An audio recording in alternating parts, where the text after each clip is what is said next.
Hey everybody, it's You Had to Ask, the show where I answer your questions, and my first question this week comes courtesy of Sir Coughs a Lot, who asks, Hey Steve, you've mentioned in previous videos that you don't think Jesus was a great moral teacher, and then there was the 5 stupid things about Jesus video. I would agree with you on this, but even among atheists, the overwhelming majority, even Richard Dawkins, still seem to think he was a good man, great moral teacher.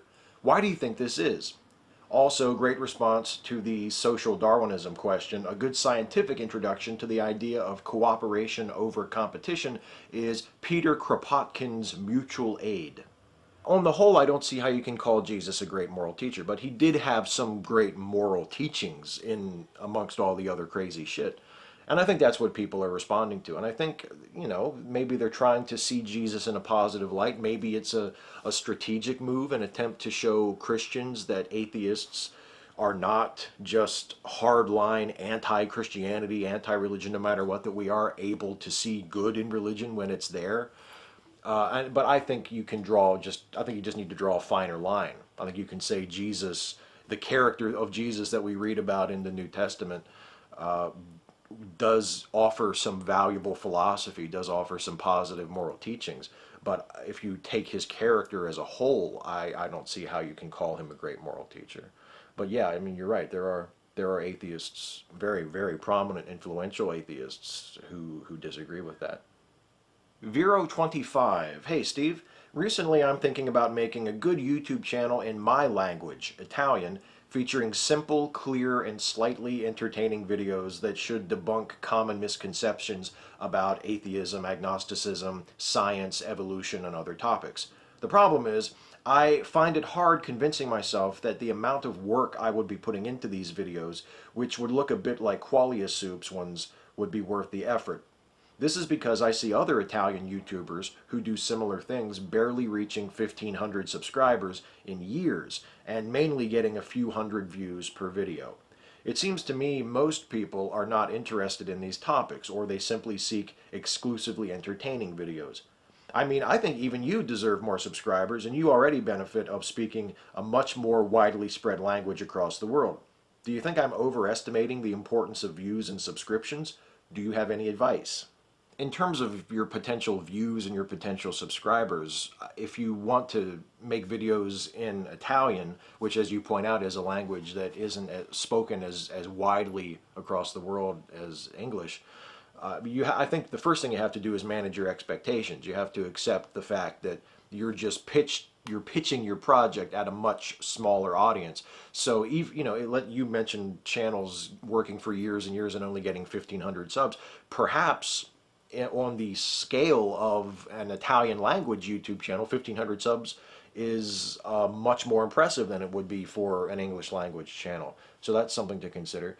But the most important advice I would give anyone considering starting a YouTube channel of any language, of any topic, any subject, whatever, is if you are really passionate about it and you feel you really have something to say and you have a reason to make videos and it's important to you, do it for that reason first. And if you are able to keep doing it and get your work out there and get enough of it out there so that people can discover it, often the audience will follow. The views and the subscriptions will come if you just continue to refine your technique, to get better at what you do, and to do it for the right reason. If it comes from a place of passion and of desire from you, and you're doing something that you can do that other people aren't doing. Find your voice, figure out what you want to do videos for reasons that are important to you, and don't obsess so much about views and subscriptions, especially at the beginning, because you mentioned I have a lot of subscribers, and I suppose I do, relatively speaking. For years, for the first 2 or 3 years that I was doing this, a huge milestone for me was 1,000 subs. And the main reason why I have as many as I have now is because I've been very fortunate to get shoutouts and to get some appreciation from YouTubers with much, much larger audiences than I have. A lot of my growth as a channel in the last year particularly has been because I've been lifted up by people who are in a much better situation than I am. I had a video tweeted by Ricky Gervais. I had shout-outs by Dark Matter 2525 and Wildwood Claire, who at the time she shouted me out had a much larger audience than I had. I mean, so a lot of it is luck. But then again, also a lot of it is plugging away, figuring out what you want to do and doing it long enough and good enough that eventually people will notice. And it's not guaranteed. You may continue to toil in obscurity, but you'll be a lot happier as you toil if you do it for the right reasons and you don't obsess over views and subs. Patrick Dodds, hey Steve, what film would you pick that was such a top to bottom disaster that it should seriously be taught in film schools as a cautionary example for film students of what to avoid at all costs? Think the film school version of what mechanized death has done for driver's ed. If I may throw out a suggestion, the 1989 John Belushi biopic, Wired. I think you'd have to pick a movie that was not only a horrible movie, but was also a commercial failure, so you could look at it from different angles. Maybe a movie like Green Lantern, or maybe even like a more smaller independent movie. Like there was a movie that my wife and I saw a few years ago that on paper looked like it should have been a great movie. It had a good director, Terrence Davies. It had a good cast with Dennis Leary was in it, and Diana Scarwood, I think, was in it. It was called The Neon Bible. It was based on a book by John Kennedy Toole, and it was just a horrible movie. It was embarrassingly bad. It was awful. It was badly acted. It was badly shot, badly edited. Just that everything seemed to just be wrong about it. And that would be a great movie to show in a film class, to deconstruct and say, okay, what is going on here? Why isn't this working? Because it's a good director, it's a good source material, it's a good cast, and it's just not working. That would be a really good one to try. Chapter Skip. Steve, three-part question here. Do you listen to Colt Cabana's Art of Wrestling podcast? If so, what do you think? Second, do you like Colt Cabana as a wrestler? Third, are there any wrestling podcasts you listen to that you'd recommend? Cheers. I do listen to Art of Wrestling occasionally. I'm not a dedicated, regular listener, but it's one of those that I check in with every now and then to see if there's, a really interesting guest. And I do like it. I mean, all the episodes I've listened to have been excellent. I like Colt as a wrestler. He reminds me a lot of Dusty Rhodes when Dusty was in his sort of lighthearted comedy mode. He works a great comedy match. Not everybody knows how to work a good comedy match nowadays, but Colt Cabana can work a really great comedy match. And he has that quality that most really great wrestlers have of feeling very relaxed and very at ease and very confident in the ring. So yeah, I think Colt is a really good worker, is a really good wrestler. And other wrestling podcasts, I usually try to listen to The Law most weeks. I listen to the Steve Austin show a lot. Again, especially if the guest is really interesting. I just started listening to Solomonster Sounds Off, which is another wrestling podcast that is pretty good. Oh, and the Jim Cornette Experience. Jim Cornette has a regular podcast now on MLW Radio that is he's up to his 4th or 5th episode now, and has just been excellent so far. A lot of fun. Clockwork Elvis. Hey Steve, I am an atheist and enjoy conversations and even a good argument with people of all belief structures. I'm very vocal and unapologetic about it while still trying to maintain a level of camaraderie and politeness no matter how much I disagree. I also play in several bands in varying capacities and get confronted by both sides on why I don't allow my beliefs to incorporate into my bands or performance. Atheists and theists alike have expressed offense when I'll sing Peace in the Valley, and some have wondered why I don't include my ideas about religion more into the music. My question is, where do you draw the line between your creative output, writing, films, etc., and your personal beliefs? Not that your YouTube presence isn't part of it, I'm more talking about the other projects. I would draw the line at writing something that would endorse a belief that I don't personally hold. I have no problem writing a story if I have a good story where the reality of the story contradicts the reality that I believe exists. If I could come up with a good story where within the story there was a God, or Jesus was the Son of God, or some other religious belief that I don't personally hold was true in the story, I would have no problem with that at all. Just as I would have no problem with writing a story where, you know, there was an overtly atheist world. If the only thing that would matter to me is if I thought it was a good story and it was a story worth telling. I wouldn't want to write something that was pro religion, or that had like a message that people could take away that made it seem like religion was a good thing, or that God was a real thing, or anything like that. I wouldn't want to go against my own beliefs in that way and endorse something I didn't really believe in. But using elements of things like that I might not believe in for a story, that to me, that's no different than writing a superhero story or a science fiction story. I don't believe in superheroes. I don't believe in aliens visiting the Earth. I don't believe in ghosts, etc. But all of those things could be used to make excellent stories.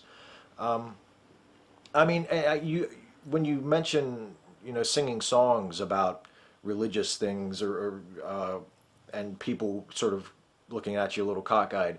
I'm not a musician at all, but you know, there are lots of songs that I really like that have religious overtones to them, and sometimes I guess maybe that might not, someone who doesn't look at it that way might think it's odd for an atheist to really love something like there's something called the Cowboy's Prayer. It's like an old traditional poem, folk song type thing that Johnny Cash recorded on his first American Recordings album, that has a lot of God images and religious references to it. And I just think it's beautiful, you know, and it's overtly, unavoidably religious. You know, it goes, Lord, I've never lived where churches grow. I like creation better as it stood. That day you finished it so long ago and looked upon your work and called it good. I know that others find you in the light, sifted down through tinted window panes, and yet I seem to feel you near tonight on this dim, quiet starlight on the plains. It's, you know, it's referencing Genesis. It's making overt references to the Christian God, all of which I completely reject.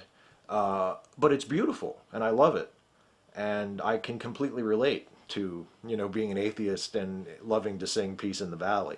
There are certain themes and certain things in great art that transcend your personal beliefs, and allow you to connect to it, even though you might not share the point of view of the artist or even of the work itself. You can still reach it and connect to it and find great value in it. I think that's one of the wonderful things about great art. Tony Reed, hey Steve, I have a relationship question. As an atheist man, I find it almost impossible to find an atheist woman who is single. Single atheist women are essentially in the realm of Sasquatch, being relegated to nothing more than secondhand verbal accounts and blurry photographs. Where does one find a potential atheist wife? You mean there's no monthly atheist singles dance where you live? You are so asking the wrong guy. I have no idea. I've never been in the position, and I've never even pondered how one would go about finding an atheist person to date. I don't know. I'm lucky I found a person who was who was willing for whatever reason to put up with me and be with me. If you narrow that down to just atheist girls, I really have no idea. The best I can say is go places, hang out, get into social situations where other atheists are. Maybe like atheist conventions, local atheist meetups, and just look at it as socializing. Don't look at it like, you know, going out to get a wife. You know, look at it like just and you know, enlarging your circle of friends and putting yourself in social situations where you meet people that happen to share your atheism, and just see what happens from that. But yeah, I don't know. I mean, I haven't ever looked. I imagine maybe there are like atheist dating sites or something. I have no idea. You're really, really barking up the wrong tree, Tony. I'm sorry. Simeon Denk, dear Steve, how can someone as brilliant as you enjoy something as idiotic as pro wrestling? Thank you for the backhanded compliment. I don't know. The idiocy of pro wrestling is subjective. I mean, sometimes I wonder how otherwise brilliant intelligent, wonderful people can enjoy something as stupid as pro football, because I feel about football the way a lot of people feel about pro wrestling. I just don't get it. I don't see the appeal in it. I have a lot of very negative opinions about it, and yet millions of people watch it every week and think it's, you know, the greatest thing ever. So I don't know. There are things about wrestling I enjoy that I could sit here and explain, but I've probably explained before and probably will be again, you know, at some point. The most I can say is it's just something that I dig, and it's something that I've dug since I was a little kid, and I still like it today. I still enjoy it despite all of its silliness and all of its flaws and all of its excesses and all of its very negative parts. There's still things about it that I just love and that I look forward to seeing and make me enjoy it and make me want to watch it. And I know that it's not for everybody, and I know that there are a lot of people who absolutely hate it and think it's the stupidest thing ever. And that's fine, because there are things that I feel exactly that same way about that lots of other people think are awesome. So, Sepia Siren. I just learned of this, so I have to ask, what do you think about that lame-ass affluenza defense in regards to the 16-year-old Texas teen who got off for killing 4 people after his defense claimed he was essentially too spoiled to know better? As a gal who was raised in the hood, I have seen people traumatized by gross violence and daily drudgery who would have a better defense than that, and yet would probably get the book thrown at them under similar circumstances. In my humble opinion, the victims' families should sue the parents using the affluenza defense model in civil court, since essentially his condition is their fault. Oh, I agree with that last bit completely. Let's assume, just for the sake of argument, that the affluenza thing should be considered like a legit defense, and this kid really was not fully responsible for his actions because he had been raised in this environment where, because he was wealthy, that, you know, his actions had no consequences, blah blah blah. If that's true, and this kid was raised to be such a psychopath because of his wealth, yeah, shouldn't it be illegal to raise a kid that way? Shouldn't the parents who are responsible for instilling these horrible values into this child be held responsible somehow?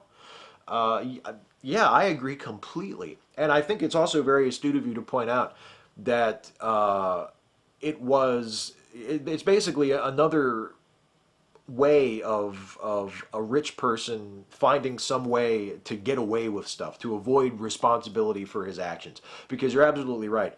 There are people who come from horrible backgrounds, who come from poverty and crime and violence and broken families and drug addiction and et cetera, et cetera, et cetera, and commit horrible crimes and use their background as a defense and say, look, yes, I did something bad, but look where I come from.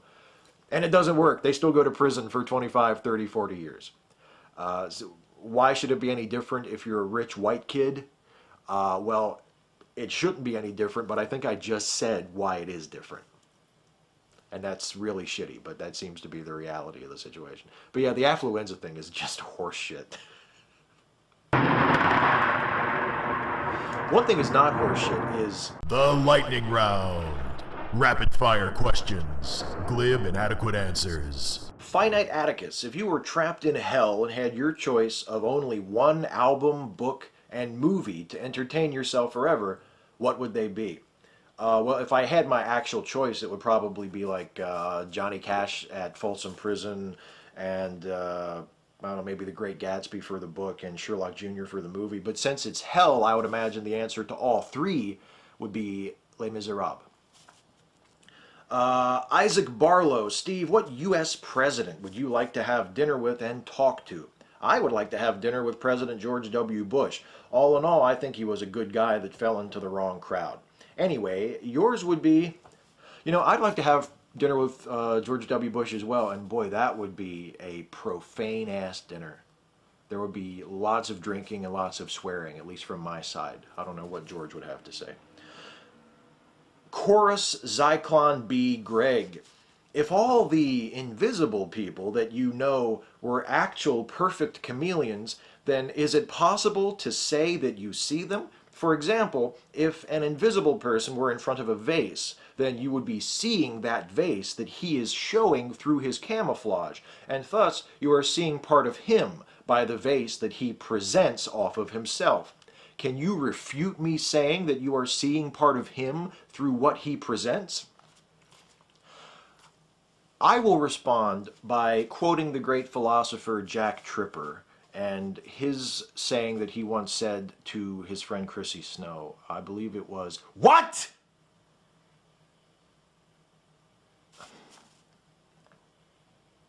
Shoes on Hands. Steve, what is your favorite video game of all time?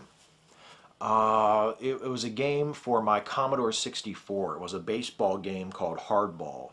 When I was 9 years old, 10 years old, something like that, I would rush home from school because I was so eager to play this game. It's probably the only video game I've ever been like that into and that attached to.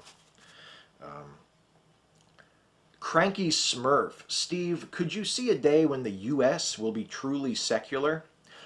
It depends on what you mean. I can see a day, maybe, hypothetically, when our government starts to truly operate as a secular government. I mean, we could do that in a month if we really decided we wanted to. We could take "In God We Trust" off the money, take "Under God" out of the Pledge of Allegiance, fire all of the Congress chaplains and all that horseshit, military chaplains. We could secularize, like truly secularize across the board in very, very little time if we wanted to. But if you mean like as a society, like a secular society in our private lives, that probably won't happen in my lifetime. Adderall Apocalypse. Hey Steve, have you ever been looking at dick pics on Reddit and seen one that looks exactly like yours? How weird would that be? I'm going to stop you at, have you ever been looking at dick pics on Reddit? From that point on, it doesn't really apply to me. Although I will say, if you saw one that reminded you of mine, that would be troubling for a whole plethora of reasons. Kieran O'Sullivan. Hi Steve, in relation to Israel-Palestine, do you favor a two-state or one secular state solution? I think a two-state option is apartheid. If I could work my will and have it just come out just right and everybody would be happy and love each other and all that stuff, I think a one-state secular state, like a shared state where Israel, or whatever you want to call it, is shared by both the Jewish and the Palestinian population, I think that is the only fair solution, because both sides have such a claim on the land, and at this point both sides have been there for so long, to just say, look, could you just fucking stop fighting and we'll just say that you can share it. You know, you have equal rights of citizenship, you can each get elected to offices, and it's complete legal equality no matter what. Just boom, just it belongs to both of you now. But that's not going to happen either. There's about as much chance as Tony finding an atheist wife. Derek E. When are you doing your next An Atheist Reads video? The first episode of the next An Atheist Reads series goes up Thursday, January 2nd. And that first series will be, I'm doing 3 in 2014, just like I've done the previous 2 years. And the first one will be about Timothy Keller's book, The Reason for God. And it'll be up on January 2nd. Captain Andy, which Christian apologists do you think are sincere believers, and which do you think are just atheists consciously lying in order to make money? I don't think any of them are atheists lying to make money. I think I take them at face value as far as their beliefs in God. I think they are all sincere believers. I think they're a lot more cynical in their motives than they let on. And I think when they say that they're writing these books in part to reach out to non-believers and to answer questions that critics have of the faith, I think they're usually being disingenuous. I think they're more just writing them to reassure people who are already firm believers, in most cases. But I don't question the sincerity of their faith. Lucas Balaban. Hi Steve, what is your opinion on North Korea? Is it the most religious or the most atheistic country? By the way, greetings from the Czech Republic. Keep up the good work. Thank you. I would say most religious.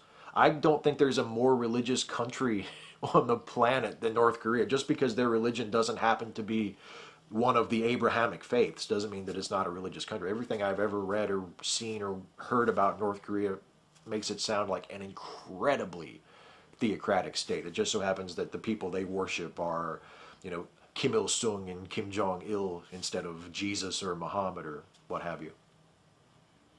Well, that is it for the questions. I'm going to get out of here in just a moment, but before I do, I want to give a shout out. And the shout out this week goes to a very deserving channel. It belongs to John Smith. And of course, just as in our society at large, there are quite a few John Smiths on YouTube. And click the link to make sure you get the right John Smith. This John Smith is a guy who does a series called A Skeptic Reviews the Bible.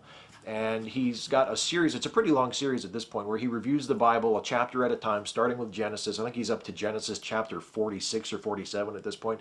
And each video is about 5 minutes long, and it's humorous, it's got a little animation in it. It's a little bit in tone, it's a little bit like Bob Smearfax, Bob's Notes videos. I mean, the look is totally different, and I think the comedic voice is different. It's a totally separate thing, but it's that kind of thing.